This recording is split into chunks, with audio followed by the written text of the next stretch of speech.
তালুতরে আমরা মেনে নিতে পারতেছি না, আমাদের আসলে মন চাইতেছে না, এরপরেও আর কোন দলিল আছে আপনার কাছে যে তালুত যে বাদশা হবে আমাদের?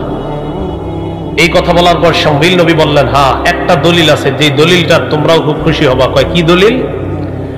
وقال لهم نبيهم إن آية ملكه أن يأتيكم التابوت فيه سكينة من ربكم وبقية مما ترك آل موسى وآل هارون تحمله الملائكة।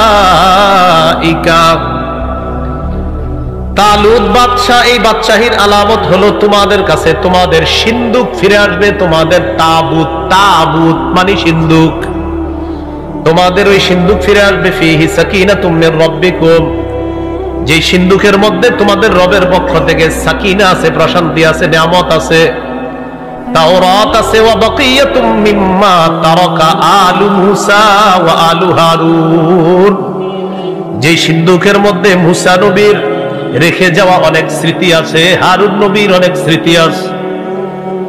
তাহমিলুহুল মালাইকা,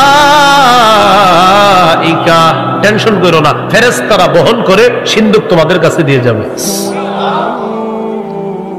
ইন্না ফি যালিকা লাআয়াতাল লাকুম ইন কুনতুম মুমিনিন, যদি তোমরা মুমিন হও এটার মধ্যে তোমাদের জন্য নিদর্শন রয়েছে। আল্লাহর কুদরতে সিন্দুক যারা লুট করেছিল ওই সম্প্রদায় পত্তলিকদের মধ্যে একটা গোষ্ঠীর নাম ছিল আসদুদি। কি নাম? এই আসদুদি সম্প্রদায় ওই সিন্দুকটা লুট করে এক জায়গায় লুকিয়ে রাখছিল। ফেরেশতারা সেখান থেকে আইনা সিন্দুক বা তাবুত বা মুসা নবীর স্মৃতি বিজড়িত ওই বরকতগুলা, আল্লাহর বরকত সমৃদ্ধ ওই বাক্সটা বনী ইসরাইলের কাছে ফেরেশতারা আবার ফেরত দিয়ে গেছে, যেটা তারা সামনে রেখা জিহাদ করে বরকত মনে করে।